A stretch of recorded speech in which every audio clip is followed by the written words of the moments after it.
تو امریکہ کا عجیب سا مزاج ہے, آپ جہاں خود دیکھ رہے ہیں کہ ایک طرف سعودی عرب کا کیا رول ہوتا ہے؟ سعودی عرب کا معاملہ یہ ہے کہ ان کی مجبوری یہ ہے, دیکھیے سیاسی طور پر ان کی مجبوری ہے کہ اگر وہ امریکہ کے خلاف چلیں گے تو ان کی بادشاہت ختم ہو جائے گی, ڈیموکریسی کے نام پہ وہاں بھی تختے پلٹ دیے جائیں گے.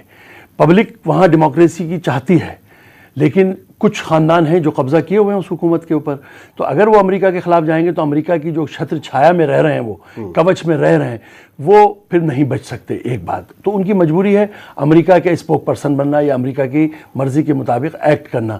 لیکن بہرحال کہیں نہ کہیں انہیں محسوس ہوتا ہے کہ ظلم ہو رہا ہے, تو جب بیچارے فلسطینی پٹ جاتے ہیں تو ان کی دوا دارو کے لیے, ان کے گھر کے لیے, ان کے کھانے پینے کے لیے پیسہ کپڑے بھیج دیتے ہیں. پروفیسر اقتدار صاحب, آپ کا بہت بہت شکریہ کہ آپ نے ہمارے ناظرین کو وقت دیا اور مجھے دی اجازت اگلے ہفتے تک کے لیے. تب تک بیدار رہیے, خبردار رہیے. اور آخر میں آپ کو چھوڑ جا رہے ہیں اسرائیل کی سب سے قدیم مسجد کی باقیات کے ساتھ. اسرائیل کے صحرائی علاقے النقب میں ماہرین آثار قدیمہ نے 1200 برس پرانی مسجد کی باقیات کی دریافت کی ہے. اس دریافت کو اسرائیلی ماہرین آثار قدیمہ نے انتہائی حیران کن قرار دیا ہے اور اپنے لیے بڑی کامیابی قرار دیا ہے. ماہرین آثار قدیمہ کے مطابق موجودہ اسرائیل میں دستیاب ہونے والی یہ قدیم ترین مسجد ہے اور یہ دنیا کی قدیم ترین مساجد میں شمار کی جاتی ہے. ماہرین کے مطابق دنیا بھر میں اس مسجد جیسا کوئی نمونہ دستیاب نہیں ہوا ہے اور یہی پہلو حیران کن ہے. صحرائی علاقے نقب میں بیر السبع سب سے بڑا شہر ہے جہاں سے مسجد کے باقیات برآمد ہوئی. اس 1200 سالہ پرانی مسجد کے باقیات عرب بدوؤں کی بستی والے شہر راحت کے قریب سے ملی ہیں. ماہرین کے مطابق مسجد کا ڈھانچہ مستطیل نما ہے اور یہ اوپر سے کھلا ہے. اس میں نماز پڑھنے کے مقام پر ایک محراب بھی واضح طور پر موجود ہے اور محراب کا رخ مکہ کی جانب ہے, جو اس بات کا ثبوت ہے کہ یہاں نمازیں پڑھی اور پڑھائی جاتی تھی. ماہرین کا خیال ہے کہ اس مسجد کو 1200 برس قبل علاقے کے مسلمان کسانوں نے تعمیر کیا ہوگا. آثار قدیمہ کی تلاش کے سلسلے میں کھدائی کرنے والے ماہرین جان سیلیگمین اور شہر زور نے مسجد کا سن تعمیر 7ویں یا 8ویں صدی قرار دیا ہے. ان کے مطابق یہ ایک چھوٹی سی مسجد ہے لیکن طرز تعمیر سے جدید دکھائی دیتی ہے. مانا جاتا ہے کہ 1200 برس قبل یہ مسجد دین کی تبلیغ کے لیے استعمال ہوتی تھی. قابل غور بات یہ ہے کہ موجودہ اسرائیلی علاقے پر خلیفہ دوم حضرت عمر رضی اللہ تعالی عنہ کے دور میں یعنی سن 636 میں مسلمانوں کی حکومت قائم ہوئی تھی. اسی طرح اس مسجد کے پہلو میں ایک زرعی فارم بھی ملا ہے. یہاں آبادی کے بھی آثار ملے ہیں جس میں مکانات خاص طور پر اہم ہیں. ان مکانوں میں گودام، کچن اور مہمان خانہ بھی بنا ہے. خیال ہے کہ گزشتہ سال ستمبر میں متحدہ عرب امارات کے ماہرین آثار قدیمہ نے 1000 سال پرانی مسجد دریافت کی تھی. مسجد کے بارے میں خیال ہے کہ یہ مسجد اس علاقے میں اسلام کی اشاعت کے ابتدائی دور میں تعمیر کی گئی تھی. Bureau report, news 18 Urdu.